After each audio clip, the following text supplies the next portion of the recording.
Eh bien, bonjour. Nous accueillons aujourd'hui Monsieur Luc Baba. Bonjour Luc. Bonjour, et en l'occurrence c'est moi qui vous accueille. Effectivement, c'est vrai, c'est vrai. Tu commences à m'accueillir chez moi. Donc, aujourd'hui, le thème du cours de questions sans réponse, c'est le rêve.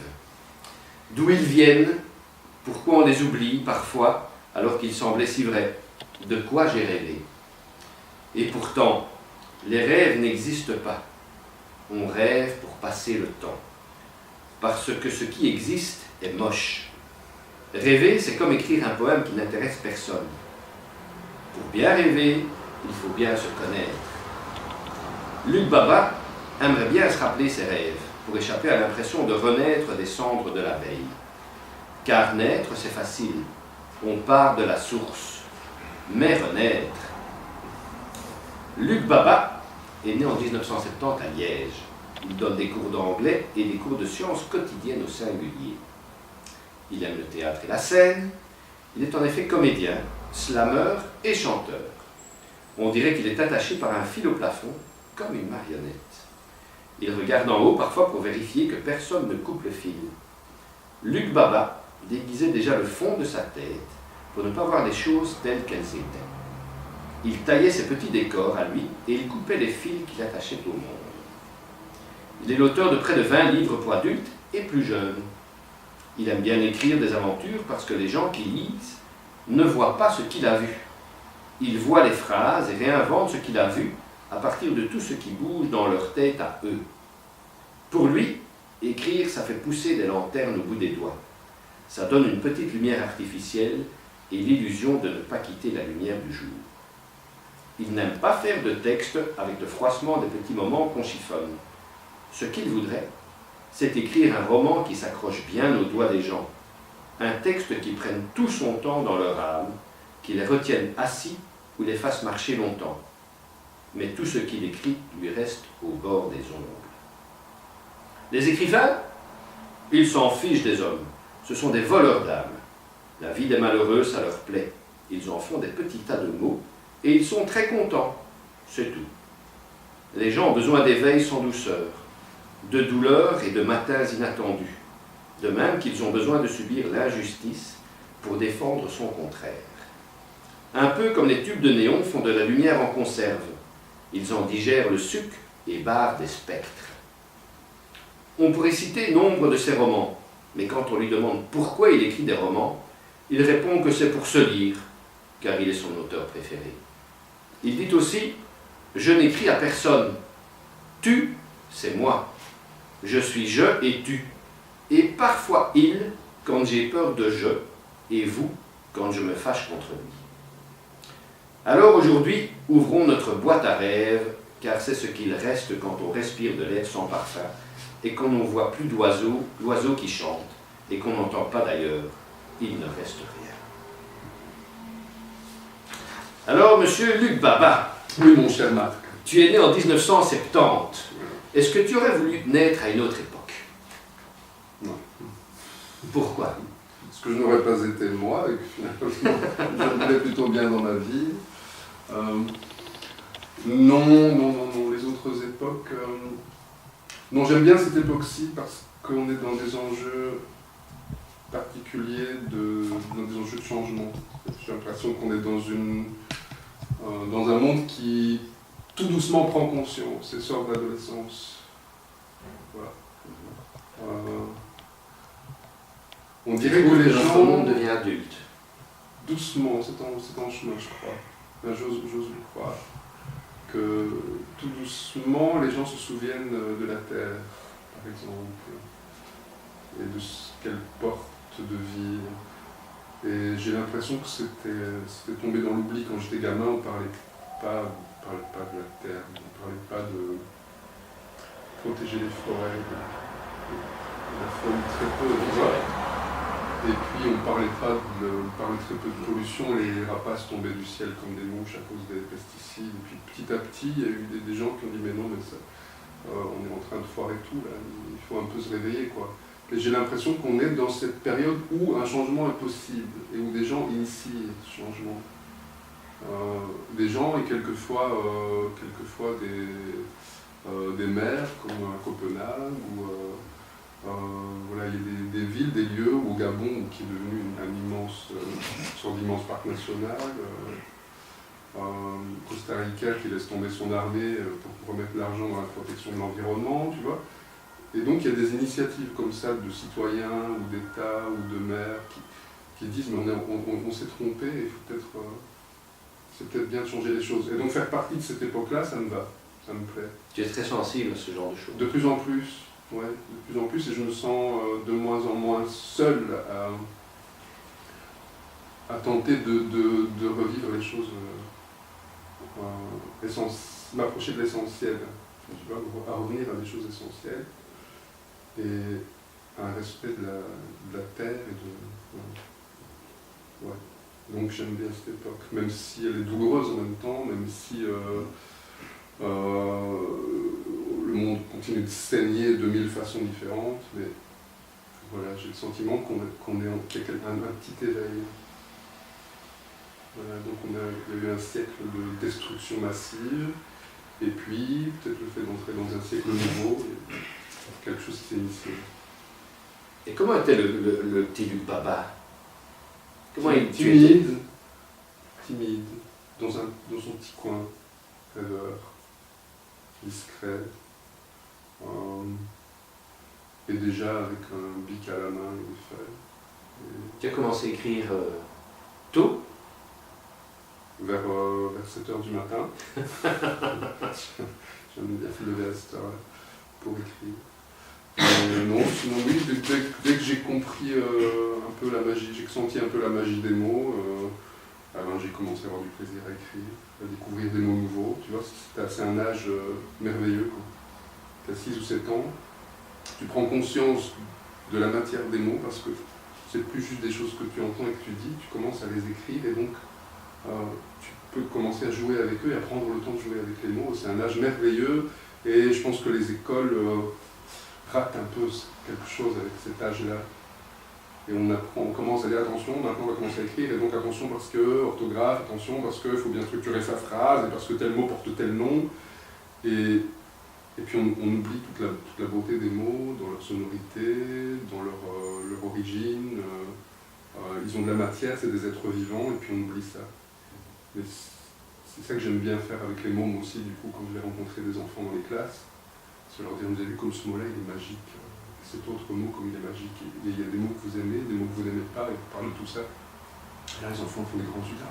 C'est pas que j'ai jamais vu. Tu vois, voilà, c'est ça que j'aime. Donc j'ai commencé à écrire, à aimer écrire, dès l'âge de 6-7 ans. Et tes parents, ils faisaient quoi? Je suis dans une famille d'enseignants, donc avec un papa qui aimait aussi écrire, qui lisait beaucoup, qui avait une grande bibliothèque, qui très tôt m'a filé des bouquins.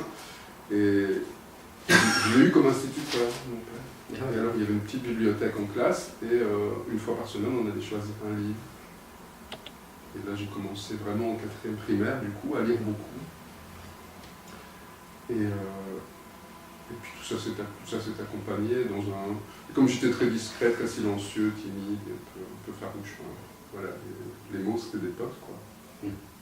Et tu as été professeur, je ne sais pas si tu exerces encore. Ouais, je donne encore quelques heures de cours d'anglais. Et tu essayes d'insuffler ça à tes élèves? Le plaisir de la langue, ouais, montrer que les mots... des langues étrangères?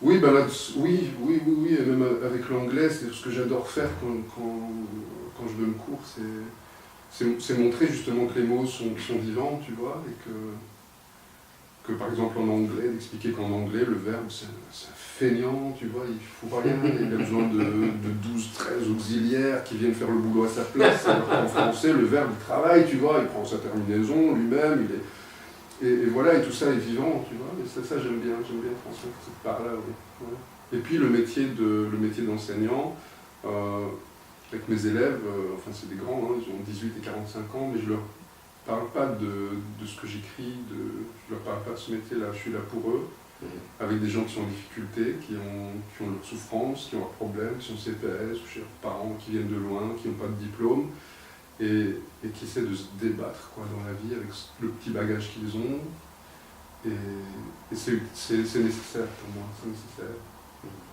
parce que je reste en contact avec une part du monde que j'ai pas envie d'oublier. Tu vois, des gens qui ont été un peu laissés pour compte, qui se sont perdus en chemin très jeunes. Et je disais récemment à la direction de l'école que je sens que je ne peux pas laisser tomber ce métier-là. Que malgré toute la passion qui m'anime pour l'écriture, et la musique, et la chanson, ça c'est plus important. Parce que là c'est dans le don, quoi. C'est juste dans le don, dans l'écoute, et puis pour essayer d'apporter quelque chose à des gens qui ont besoin de sortir de la mouise. C'est essentiel. Tu as notamment fait un spectacle sur les mots. Ouais, sur les langues du... Ça continue, ça. On va le rejouer notamment. Ah oui. À Liège. Ça s'appelait comment? Ça s'appelle comment? Tu parles, voilà, sur les langues du monde.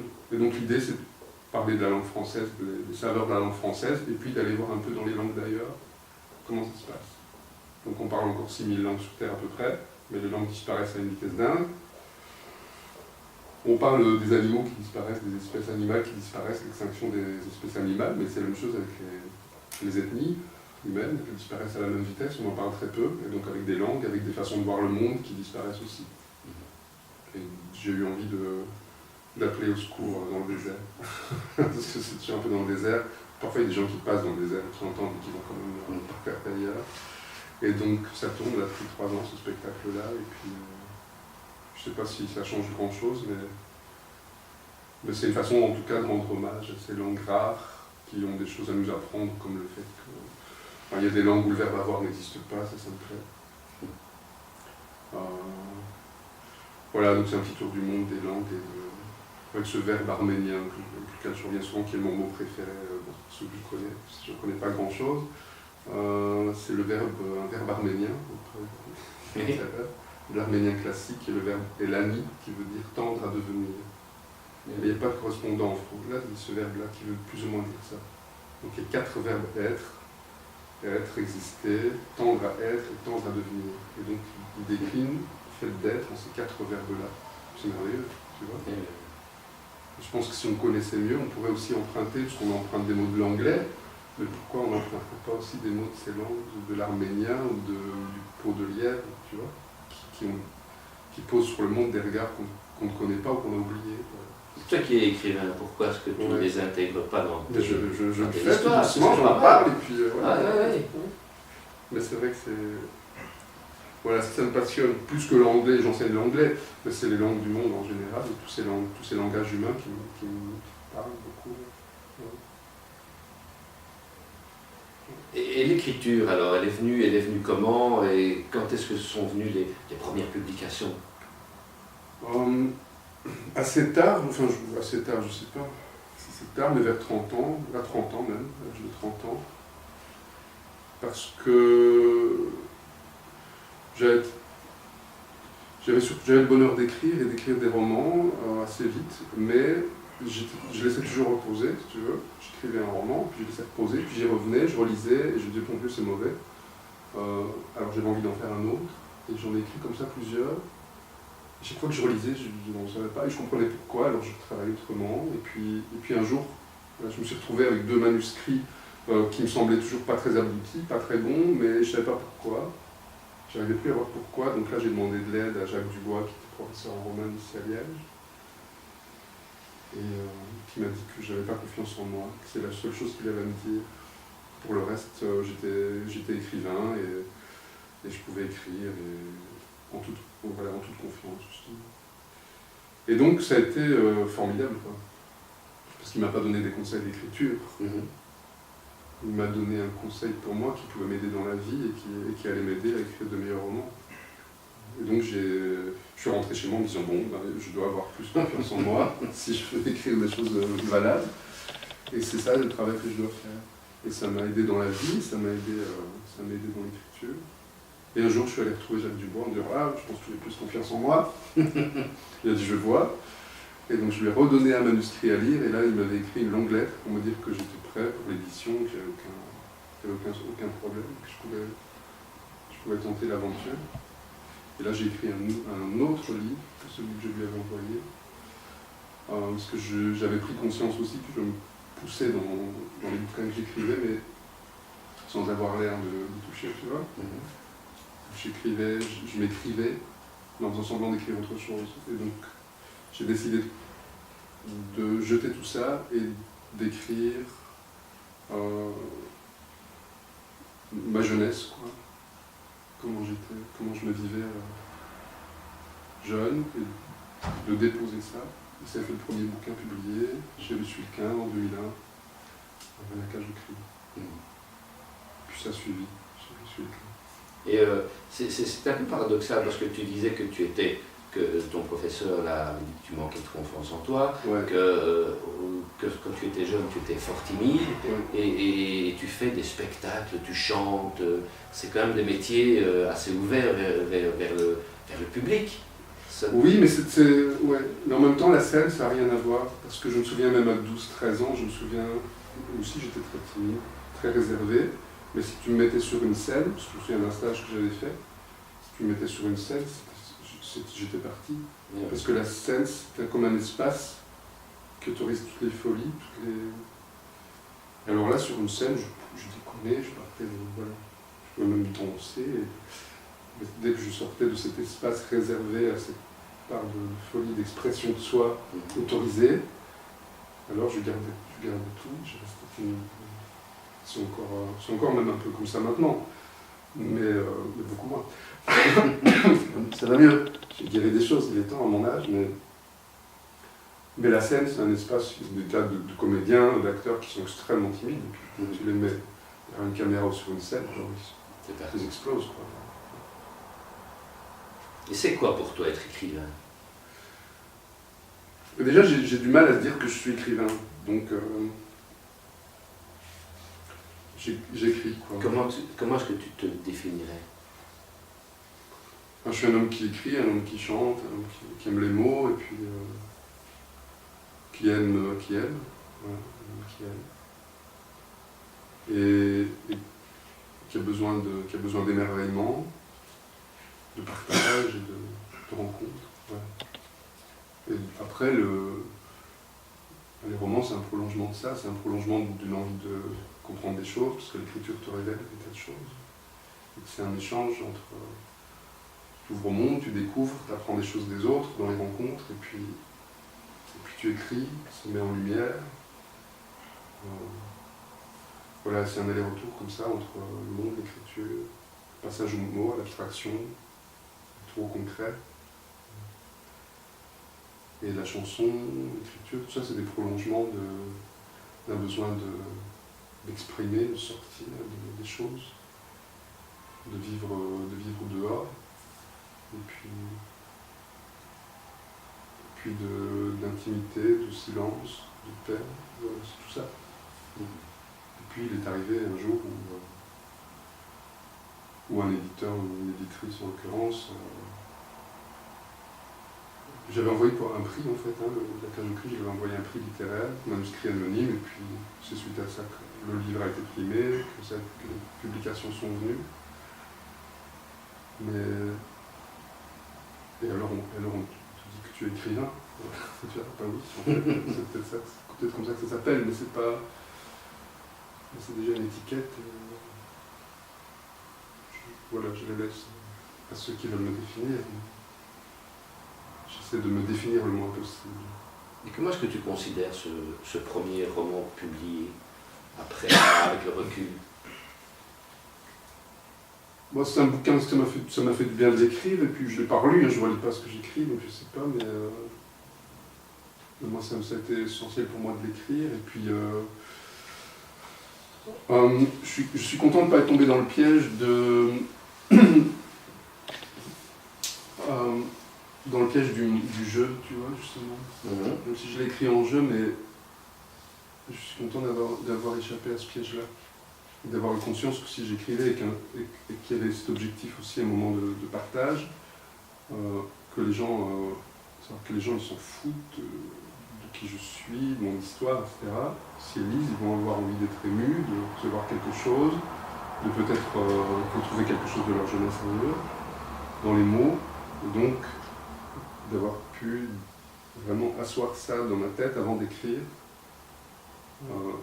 que que le jeu, à partir du moment où tu écris, le jeu ne doit pas avoir trop d'importance. Ça devient un filtre. Forcément, ce sont des choses qui sont passées par toi qui vont s'écrire, mais de s'accorder le moins d'importance possible. C'est une condition pour commencer à exercer une activité d'expression artistique. Voilà. S'exprimer à travers l'art, si c'est l'ego qu'on dépose, alors pour moi ça n'a pas beaucoup d'intérêt. Il faut pouvoir laisser, quand on écrit, savoir laisser l'ego de côté, quoi. Voilà, juste se laisser traverser. Et quels sont les premiers écrivains qui t'ont marqué? Les premiers écrivains que tu as vraiment... C'était des écrivains souvent proches de la nature et de la terre, justement, comme Jean Giono, Genevois, ces écrivains-là, qui avaient une maîtrise justement merveilleuse de la langue, Giono en particulier. Pas vraiment de scénario dans les premiers bouquins que j'ai lus de Giono. Serpent d'étoiles, Colline, tout ça, c'est pareil. Pas nécessairement des histoires fouillées, mais il écrivait la terre comme personne n'a jamais réussi à faire. Pierre Gascard, qui m'ont connu, qui a eu pourtant le prix Goncourt, lui aussi. Quand il écrit Soleil, il s'en fout d'écrire des histoires, il écrit ce qu'il ressent, quelque chose qu'il ressent. La lumière et la chaleur, ça j'ai vu. Ouais, c'était surtout ces deux-là, Genevois, Giono, et puis j'ai lu assez tôt Zola aussi, Léon Gourmacard, tout ça. C'est joli. Et puis des bouquins, dans la collection Travelling, il y avait toute une série de romans pour ados, la fameuse collection Travelling. Toujours des photos. Quelques livres qui m'avaient marqué dans cette collection-là aussi. Le Cri du hibou, France Bastia, Robinson du métro. Est-ce que pour écrire, tu m'as dit que tu commençais tôt le matin à 7h. Oui, j'aime bien ça. Est-ce que tu as besoin d'un rituel pour écrire des heures, un lieu particulier, une musique? Pas nécessairement, je peux écrire partout. J'aime bien écrire dans les trains, essentiellement. Parce qu'il y a un mouvement, t'es juste là avec ta petite tablette, et puis on murmure, comme ça. Un murmure qui avance. Donc il y a une notion de temps, d'espace traversé. Ça, j'aime bien. Sinon, voilà, j'ai ma table là, avec mes plumes, mes cahiers, puis... Tu écris dans un cahier ou sur l'ordinateur? Ouais, si tu pourras... On ira filmer tout à l'heure, oui. Les manuscrits et les plumes, ouais. Et alors un petit verre de vin ou une tasse de café, un peu de musique, ça m'aide, ouais, cette ambiance. Mais sinon, je peux écrire partout, dans des lieux improbables. Quand je faisais mon service militaire, tu vois, je me souviens qu'on était parti lancer des grenades. Tu vois, et en attendant mon tour, j'écrivais dans mon carnet, et puis il a fallu qu'on m'appelle 2-3 fois. Sergent Baba parce que je devais aller lancer ma grenade. Alors je disais, lancer ma grenade, puis j'étais retourné, m'asseoir, m'écrire.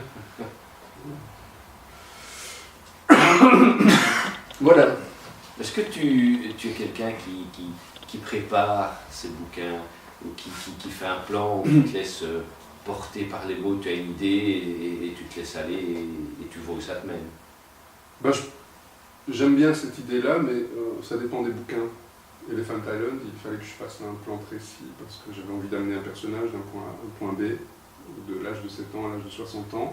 Et là, j'ai eu besoin vraiment de prendre un maximum de notes sur ce qui allait faire son chemin, son parcours, comment il allait évoluer, grandir.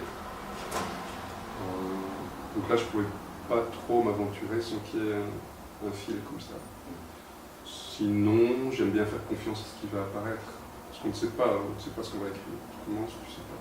Et ça, c'est bien. Si tu veux trop savoir, tu vas rater quelque chose. Si tu veux trop maîtriser, de toute façon, en disant bon, qu'est-ce que je vais écrire, et que tu veux tout maîtriser, tu passes à côté de ce qui, je pense, est supposé s'écrire. Donc j'aime bien me laisser surprendre, et c'est peut-être une des choses que j'ai appris avec l'expérience, c'est que tu peux faire confiance, tu peux lâcher prise, ouvrir, et puis les choses elles vont s'écrire. Et parfois tu vas écrire une première phrase, un premier paragraphe qui sont juste une petite prise d'élan, une battue, quoi. Et puis le reste vient et te surprend. C'est toujours un aller-retour aussi entre le yin et le yang, si tu veux, entre cette part de ressenti, confiance en ce qui va venir, et puis de temps en temps appeler le yang de l'architecte, voilà, qui vient un petit peu remettre un peu d'ordre dans tout ça. Et donc tu as une série, j'ai l'impression de travailler avec une série de corps de métier, tu vois, qui viennent tour à tour quand c'est leur heure, quand c'est leur moment, qui apparaissent quand ils sentent que c'est nécessaire, qu'il faut remettre un peu d'architecture, un peu de construction, voilà. Est-ce que tu sens une différence dans ta manière d'écrire quand tu écrivais à tes débuts et maintenant? Bah oui, justement, dans le fait de faire de plus en plus confiance en ce qui peut naître, et de mieux... je travaille plus. J'étais un peu paresseux au début, aussi parce que j'avais une éditrice qui trouvait toujours tout formidable, qui publiait comme ça, tel quel, ce que je lui envoyais, elle me disait ouais c'est génial, on publie, ça sort en septembre, qui ne m'invitait pas à travailler, donc voilà, j'ai eu pendant toute une série d'années comme ça, un ou deux romans par an chez Le Suiquin, j'écrivais, j'envoyais, c'était bon, publié. Et puis à un moment je me suis quand même rendu compte que c'était un peu léger parfois. Il y avait des romans qui manquaient un peu de corps, un peu de consistance, un peu de profondeur par moment, de personnages un peu laissés pour compte. Et donc là, c'est assez récent, malheureusement. Mais j'ai eu envie de travailler plus, de construire un peu plus, justement, et d'apporter un peu plus au lecteur. Voilà. Donc, ouais, je bosse plus. C'est ça la différence. Mais sinon, on reste à chaque fois le même écolier devant sa feuille. Mais oui, je pense que je gagne un peu tout doucement en maturité, aussi étant à mon âge. Et donc j'espère que ça se voit un peu dans ce que j'écris. Dans un de tes livres, les écrivains n'existent pas. Ouais. Il y a notamment cette phrase « Heureusement que j'ai écrit, sinon quoi? J'existerais. » C'est quoi pour toi exister?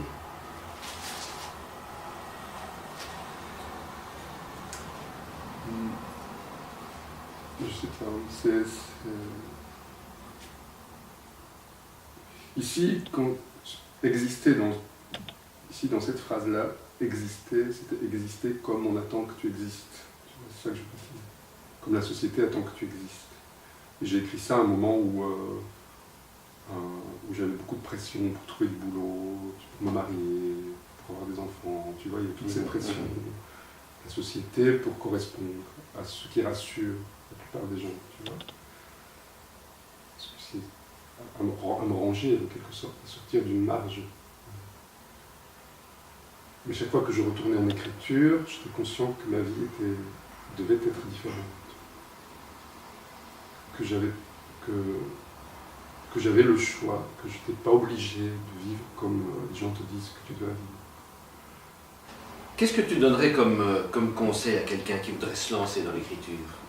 Toi qui commence à être un vieux briscard. De se lancer dans l'écriture. De lancer dans l'écriture. Mais je ne sais pas si on se lance dans l'écriture. C'est de... faut faire ce qu'on aime, faire ce qu'on a envie de faire, et puis trouver du temps et se trouver un espace. Ben, je redonnerai le conseil de Jacques Dubois, faire confiance ce qu'on ressent, en ce qu'on porte en soi, et puis se donner du temps. Ça demande du temps, parce que la plupart des gens que je rencontre dans les ateliers d'écriture aussi, ils disent moi j'ai pas le temps. c'est pas facile parce que c'est un truc que tu fais chez toi, et on se laisse vite manger par le reste, donc pouvoir avoir un espace pour ça, un espace qu'on dédie à l'écriture, qu'on aménage comme on a envie, qu'on se fait son petit décor, un lieu où on est bien, et puis on se donne du temps, quoi. Ça demande de dire aux autres, aux gens, aux enfants, au mari, à l'épouse, écoute là, pendant cette période-là, je vais écrire. Et c'est pas facile. C'est pas facile. Mais les gens qui ont envie de se lancer dans l'écriture, c'est qu'ils ont forcément quelque chose à dire, qu'ils aiment les mots, donc il y a une envie, donc il faut écouter cette envie-là, on ne peut pas laisser une envie mourir en soi. Donc voilà, et pour le reste, il n'y a pas de conseil à donner, à part de faire confiance en ce qui naîtra et en ce qu'on porte, quoi. Voilà. Il y a un ami commun qui t'a posé une question, c'est Nicolas Ancion, qui dit on peut dire qu'on se connaît depuis très longtemps, puisque nous nous sommes rencontrés grâce au prix Liège Jeunes Auteurs, bien avant que nos premiers romans ne soient édités. Et contrairement à bien d'autres artistes, j'ai l'impression que tu es resté fidèle à ta ligne et à ta poétique depuis le début.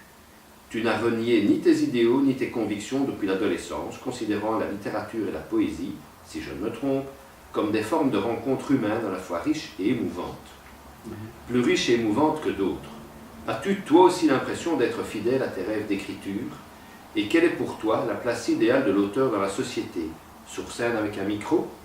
Dans les classes et du papier et un stylo? Seul dans sa mansarde? Merci pour tes réponses et bonjour à tous.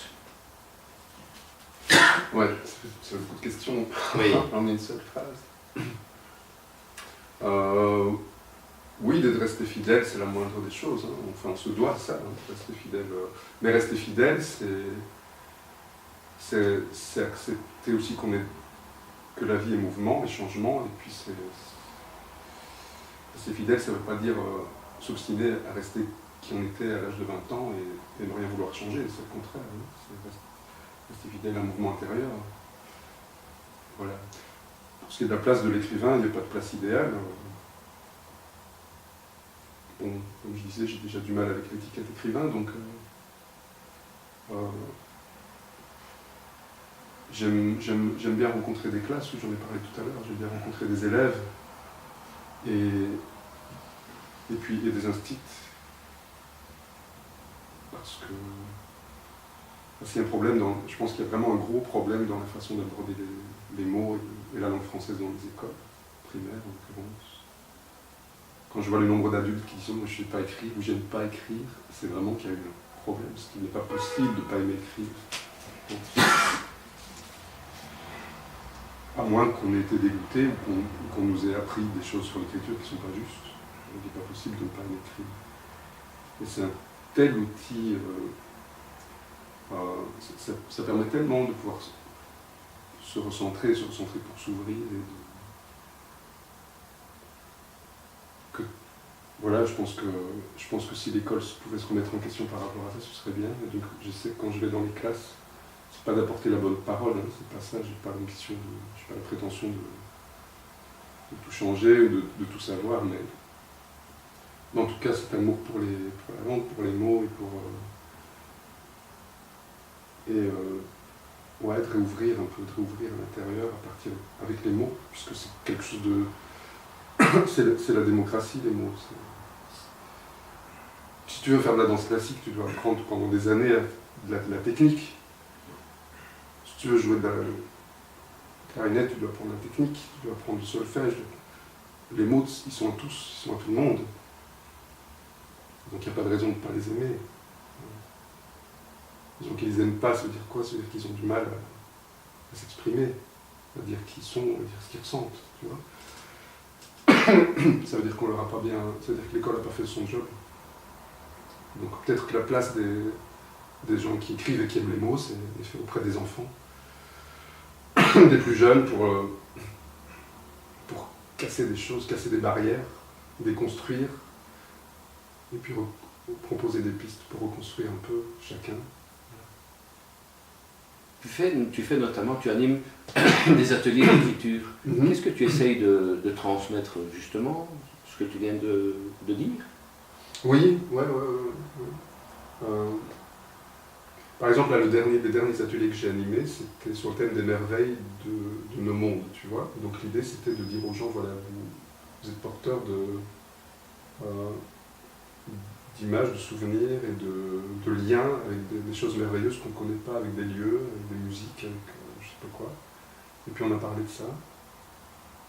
Et ça, c'était l'impulsion pour écrire. Et c'était inoubliable parce qu'alors les gens, ils ont envie de partager. L'idée, c'est cette envie de partager, quoi. Et quand il y a cette envie de partager, après, la forme, elle vient de soi, le bonheur d'écrire vient de soi. Parce qu'on invite à une rencontre avec quelque chose avec du merveilleux. C'est pas des leçons d'écriture, c'est pas je vous apprends à écrire. Il y a des règles et puis il faut les suivre, il n'y a rien de tout ça, ça n'existe pas. Je suis allé dans une classe un jour, c'était une classe de jeunes filles d'une école professionnelle. Et leur prof, qu'elle n'aimait pas du tout, avait eu la bonne idée d'inviter un écrivain pour dire un peu, l'écrivain, il va vous expliquer comment on écrit, il va vous faire écrire, on va faire du slam avec lui, et les filles, elles en avaient rien à cirer, quoi. Elles sont arrivées à la bibliothèque, et elles me niaient, tu vois. Elles me niaient parce qu'elles n'avaient pas envie de quelqu'un qui vienne leur donner la leçon et montrer que lui il sait, alors qu'elles sont des petites merdes, qui ne savent pas écrire 3 mots, et que leur prof n'arrête pas de leur dire que c'est pas bien, et que ça va pas, tu vois. Et donc j'ai passé un temps fou avec ces filles à leur parler de mon rapport à l'écriture, pourquoi j'aimais les mots, et pourquoi c'était bon d'écrire, et pourquoi elles pouvaient écrire sans se tracasser d'orthographe et de machin, et de forme. Juste écrire pour se faire du bien parce qu'elles ont un truc à crier sur tous les toits. C'est vraiment tard dans la rencontre qu'elles ont pris une feuille, qu'elles ont commencé à écrire. Et là, j'ai même pas donné d'impulsion, de consigne, quoi que ce soit. J'ai dit, bon, j'ai senti que là, elles avaient compris un peu. Et elles ont pris une feuille, elles ont commencé à écrire. Écrivez, voilà, on s'en fout, quoi, mais ce que vous avez envie, quoi. Et alors, je me souviens de ça parce que la prof m'avait dit, tu vois, la jeune fille derrière moi, elle écrit pas, parce qu'elle est malentendante, elle écrit pas. Et la fille, elle a écrit une page. Et la prof, elle faisait des yeux comme ça. Elle dit, ah, mais non, tu écris en fait.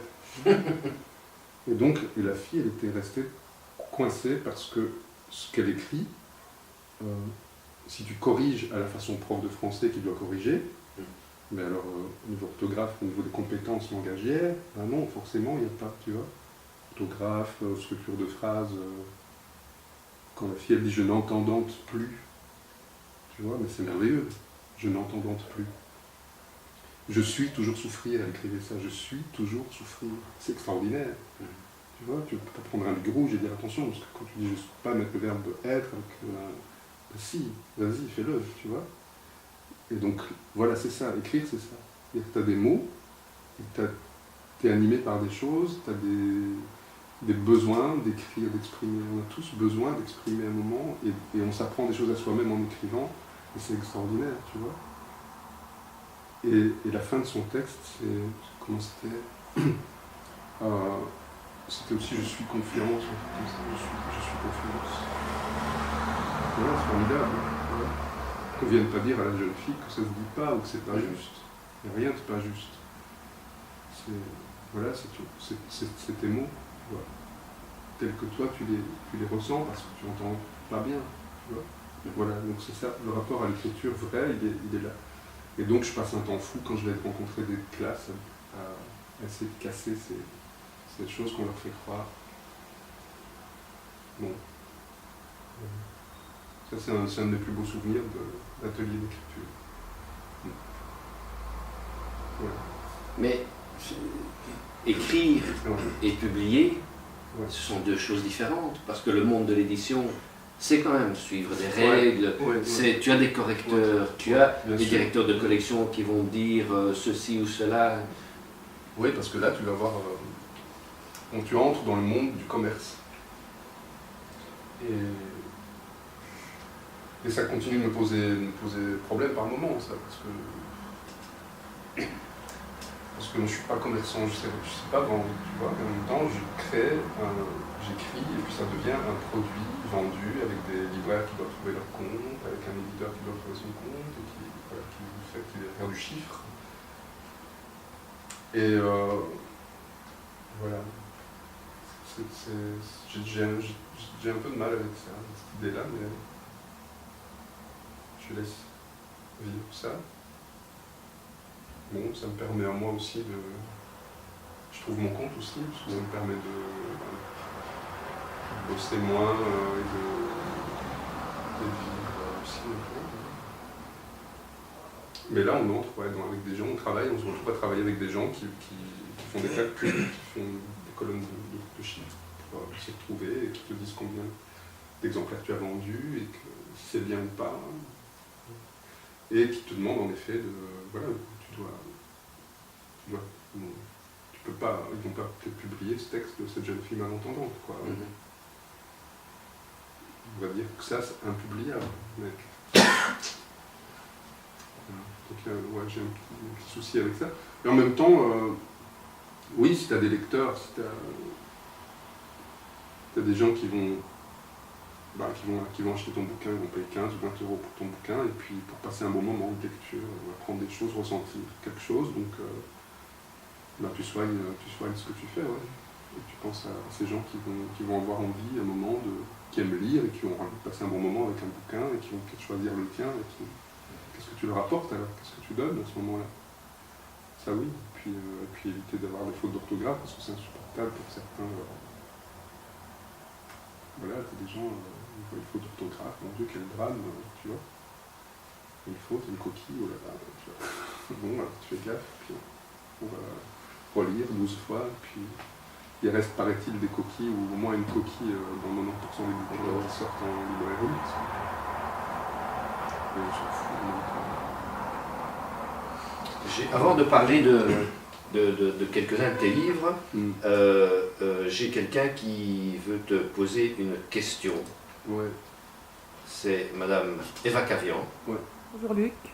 Attends, Alors, on s'est déjà croisés, mais je pense que je ne t'ai jamais lu. Alors, si je devais lire un de tes livres, ce serait lequel? Et pourquoi celui-là? Oui. Et voilà, pour moi, c'est pas une bonne question. Hein. Eva, c'est pas une bonne question.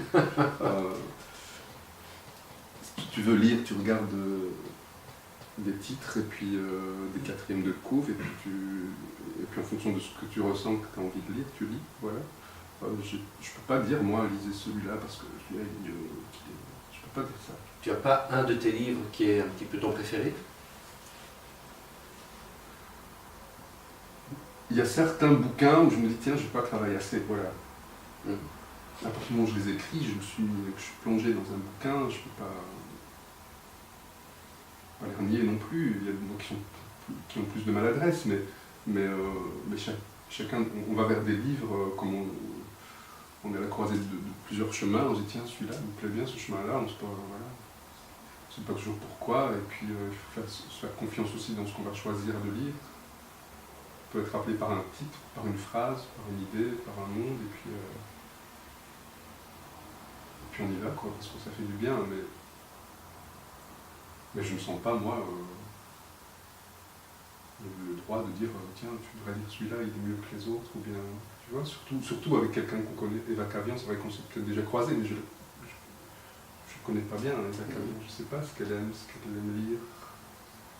Je ne connais pas son univers, son monde, donc si tu connais un peu le monde, l'univers de quelqu'un, tu peux dire, tiens, je pense peut-être que ce bouquin-là, il va t'apporter un truc, je ne sais rien, peut-être. Mais c'est une question très, très difficile, ça. J'ai pas envie, peut-être. Ah, c'est peut-être une bonne question, elle est difficile, c'est ça? Ouais, voilà, on va dire ça. Non, je ne peux pas répondre ça, je peux pas répondre.